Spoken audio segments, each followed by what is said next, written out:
Welcome back, and thanks for watching.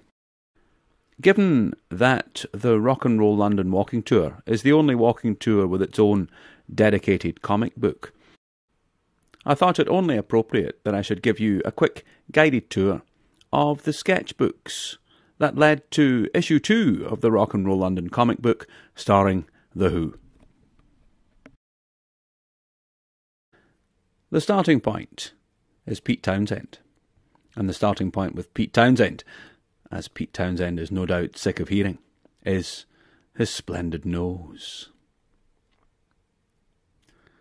Alongside that famous nose, I've tried to highlight something with the eyes, something of Townshend's creative sensibility.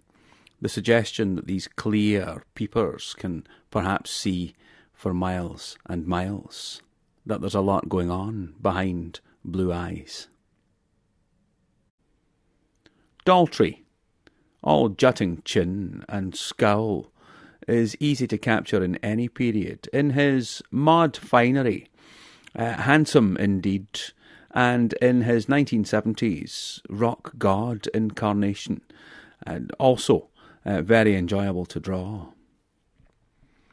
Pete Townshend's nose, however, created something of a problem when coming to draw John Entwistle, whose nose was no less splendid. It becomes confusing. Which one's Pete Townshend? He was the hardest of all to capture, so I broke him down into elements, notably the hair, and in the 1970s, the moustache. The 1960s hair was interesting to tackle. There's something rather simian about the bass player's haircut in this period, but when he really comes into his own is the 1970s, with that spectacular haircut, long at the back, with the straight fringe just above his eyebrows, and the Zapata moustache, looking every inch the 1970s bass player. He was no slouch in the cartooning department himself. Look only to the sleeve of The Who by numbers to see his very fine work. I greatly enjoyed drawing the smashing guitars. Most fun of all was to be had from trying to ascertain in cartoon terms what sort of a noise such smashing guitars would make. I alighted on the word crung. I was inspired here, of course, by The Who's album, A Quick One. Last but not least is, of course, the drummer, Keith Moon.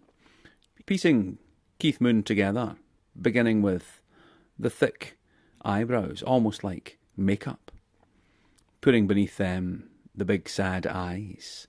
The overall effect is that of a circus clown, rather poignant perhaps, given his fabled antics as documented in the Rock and Roll London comic book. And a quick skip ahead here to issue 3. Here are the initial first sketches of David Bowie, star of the show, in issue 3, but more of that in January and February of 2016. Thanks for watching, thanks for joining me on the walking tours, and thanks for buying the Rock and Roll London comic book. See you next time.